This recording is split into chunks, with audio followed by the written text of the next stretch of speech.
Hey, welcome back, guys. 50 Cent and Stars unveiled some groundbreaking developments in the creation of a brand new series that is going to cover the origins of Ghost and Tommy's travails throughout New York City, their early life, and how they came to criminality, and to eventually come, as Ghost once called it himself, the biggest goddamn drug dealers in New York. In this video, we're going to discuss the top 5 things that fans would like to see in this new Power Origins series. Before we begin, be sure to hit the like button, subscribe, and bell notification to immediately receive these videos. Also, big thank you to all of my Patreon family. If you'd like to be the next one, hit the link pinned in the comments below. And lastly, a spoiler alert is now in effect for all things Power. Here we go. Coming in at number 5, we want to see the true birth of Ghost and Tommy's friendship/brotherhood. Now, perhaps the hallmark of the entire Powerverse itself is the relationship between Ghost and Tommy. In the tidbits of narrative we get in the OG Power series, Ghost and Tommy are best friends as youngsters in Jamaica, Queens, New York City. After the death of Ghost's father, he even goes to live with Tommy and his mother, Kate Egan, who will surely be introduced in a younger form in this Origins series. So for sure, we want to see this relationship really fleshed out and build on an already emotional foundation, a framework that was solidified with every hug, handshake, and ultimately, betrayal. Like Raising Kanan does for Kanan and Jukebox, this series is really going to bring home the bond between these two brothers, distant relatives if you will, but brothers all the same.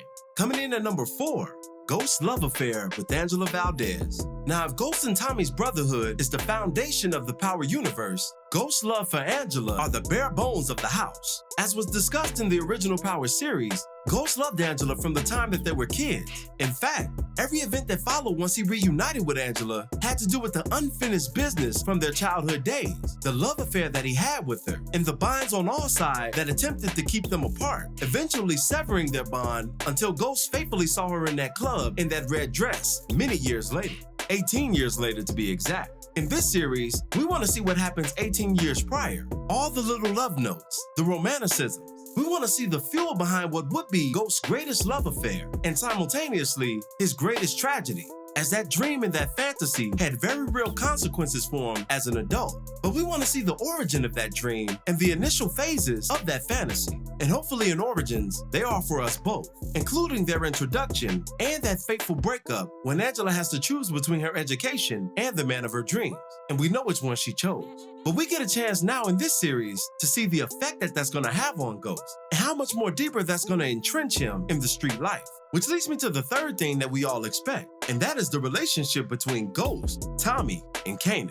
Ghost's love affair with Angela is sure to run parallel with his more civilian leanings. But once that bond is officially severed, we're going to see him go full Ghost. And that's going to lead us to his relationship, or rather, his ongoings with Tommy and Kanan, and even Breeze by extension, because he's as integral to Ghost's story as anyone else, likely as integral as he is enigmatic. We'll be able to see them commit their crimes, make their blunders and mistakes, get caught up with the law, and then get out of the law's clutches. We might even see the origin to that one phrase that they constantly repeated throughout OG Power upon getting hemmed up by the police. They ain't see shit, we ain't say shit, so it ain't shit. Which leads me to the second thing that we all expect to see, and that is Ghost's rebound with Tasha Green. Now, the pieces that Angela is going to leave him in, coupled with the darkness that's going to be instilled with him from the streets, is going to demand this Clyde to find him a new Bonnie. And he's going to find that Bonnie in the form of Tasha, who in this Origin series, especially when we start to move along in the second and third seasons of it, will put him with a young Tasha Green, who, if you all remember, according to the timeline, is 19 at the time when she starts dating Ghost. And because she's so young and coming from that same hood environment that he comes from, she's going to be eager to prove herself to Ghost. And one thing that I'm eager to see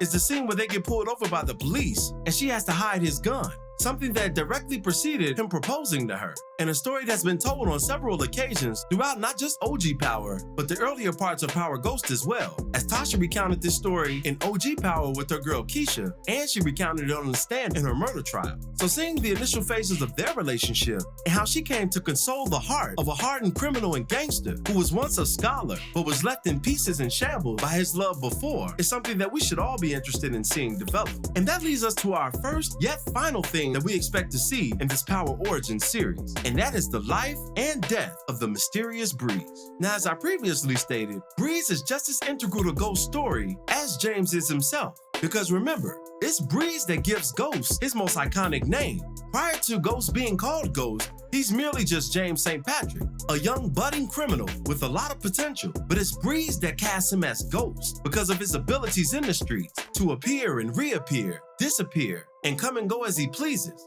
This is something that has to be bestowed upon him, and this is something that he'd be henceforth, even when forced to take out his mentor who gave him that name. He'd be forced to use those same inclinations against Breeze. And although the identity of Breeze is heavily doubted at this time, what's not doubted is his influence on a young James St. Patrick. And although they're taking their time with introducing that character, we know that he's coming, and he will be introduced in this story, and possibly has been introduced already before it, if your eyes are open. But we'll keep our conspiratorial thoughts in the meantime as they lead us up to this Power Origins series. But that'll do it for this one. What are your thoughts on the new series? And what are some of the things that you look forward to seeing that have been suggested in earlier Power installments? Be sure to drop me your predictions in the comments below. We are currently building the Library of Power via legacy reviews and other bonus content over on Patreon. If you'd like to join us, the link will go live December 1st and will feature videos like this and other goodies. As always, I thank you for watching today's video. If you liked today's video, go ahead and drop $1 on that Cash App for us, hit the like button, share it with your friends who are Power fans, and subscribe for more content such as this. This is Rudy P. Magic of Rudy P. Magic Beats, and have a blessed one until the next one.